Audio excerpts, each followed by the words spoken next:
ધોરાજીમાં લેવા પટેલ સમાજ ભવન ખાતે ખોડલધામના ચેરમેન નરેશ પટેલ અમરેલી ખાતે બની રહેલ કેન્સર હોસ્પિટલના ભૂમિપૂજન માટે સંકલ્પબદ્ધ કરવા આમંત્રણ આપવા આવી પહોંચ્યા।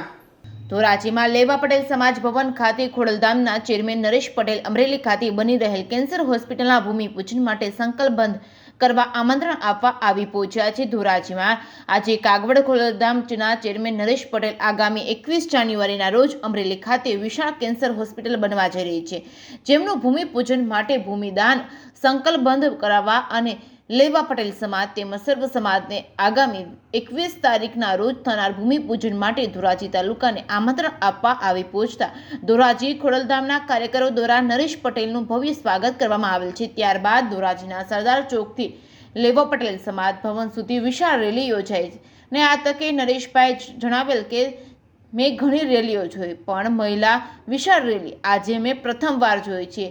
આ તકે આજે નરેશ પટેલ દ્વારા ખોડલધામ ચોક અને ખોડલધામ કાર્યાલયનું ઓપનિંગ કર્યું, ત્યારે તેમણે જણાવ્યું હતું કે આગામી 22 તારીખના રોજ અયોધ્યામાં રામ મંદિરના પ્રાણ પ્રતિષ્ઠા મહોત્સવ થવા જઈ રહ્યો છે, ત્યારે એક ઐતિહાસિક ઘડી છે, તે માટે દેશવાસીઓને અભિનંદન આપી રહ્યા છે।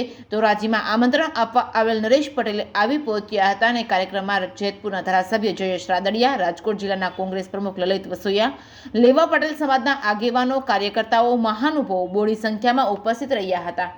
रिपोर्टिंग बाय मतीन बापू सैयद, धोराजी।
नाम बेन मारू नाम मीताबेन वोरा है। जय मां खोड़ल અત્રે ઉપસ્થિત ભાઈઓ તથા બહેનો, વડીલો અને તાલુકામાંથી ને જિલ્લામાંથી પધારેલા સર્વે બહેનો, ભાઈઓ અને બાઇક રેલીમાં જોડાયેલા બધાને જય માં ખોડલ। અત્રે ઉપસ્થિત બાઇક રેલીમાં અમારે 150 થી 200ની લેડીઝની સંખ્યા છે અને જેન્ટ્સ છે। અત્યારે અમે સરદાર ચોકનું અત્યારે અહીંથી સરદાર ચોકેથી બાઇક રેલી નીકળી સ્વાતિ ચોકે પહોંચશે। સ્વાતિ ચોકેથી અને સ્વાતિ ચોકનું નામ ખોડલધામ ચોક કરી નામકરણ કરી અને પછી બાઇક રેલીમાં સાથે પટેલ સમાજે સંકુલ વિદ્યાલયમાં બધા ઉપસ્થિત રહેશું, ત્યાં કાર્યક્રમ કરી અને ભાઈ વધારે છે તો અમરેલી આપણે કેન્સર હોસ્પિટલ બનવા જઈ રહી છે, તો ભાઈ આમંત્રણમાં આવે છે, તો ત્યાં બધા ઉપસ્થિત રહી કાર્યક્રમ પૂર્ણ કરી અને અલ્પાહાર સાથે લઈ અને પછી છૂટા પડશું। જય ખોડલ। કેવડી ખુશી છે ભૂમિપૂજન થવાનું છે ખોડલ ગામની અંદર? બહુ એટલે બહુ અતિ એટલે અતિ, એની કોઈ સીમા જ નથી। અમને એટલો આનંદ આવે છે કે આજે અમારે આંગણે ધોરાજીના આંગણે આજે આવો મોટો કાર્યક્રમ થઈ રહ્યો છે, તો અમારા ઘરે આનંદ હોય ને એનાથી વિશેષ અમને ખુશી થાય છે। જય માં ખોડલ। શું કહેશો, આ દરેક સમાજના લોકો આટલું હોસ્પિટલ બનાવવામાં આવશે, કઈ રીતે લાભ મળશે? દરેક માટે લાભ મળશે।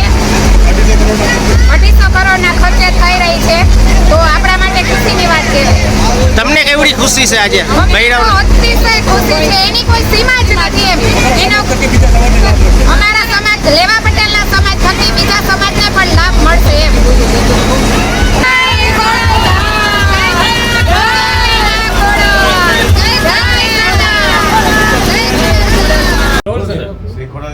અનેક પ્રકલ્પોના ભાગરૂપે આરોગ્ય ધામનું નિર્માણના ભૂમિપૂજન નિમિત્તે 21/2024ના રોજ ભૂમિપૂજન થવાનું હોય આખા ધોરાજી તાલુકાને રૂબરૂ આવી ખોડલધામની ટીમ અહીંયા આમંત્રણ દેવા આવી છે. ત્યારે ધોરાજી તાલુકાના સર્વ સમાજ અને લેવા પટેલ સમાજને આ તકે આમંત્રણ પાઠવું છું અને ખાસ વિનંતી કરું છું કે આ એક ઐતિહાસિક ક્ષણ જે બનવાનો છે એના સૌ સાક્ષી બને એવી મા ખોડાના ચરણોમાં પ્રાર્થના કરું છું. સાથે સાથે આજે જે માહોલ ધોરાજીની અંદર લેવા પટેલ સમાજનો મને જોવા મળ્યો છે એમાં ખાસ કરીને મહેનત કરી છે ભાઈ અમારા અરવિંદભાઈ વોરાએ, ભાઈ વરુણે અને ભાઈ લલિતભાઈ વસોયા.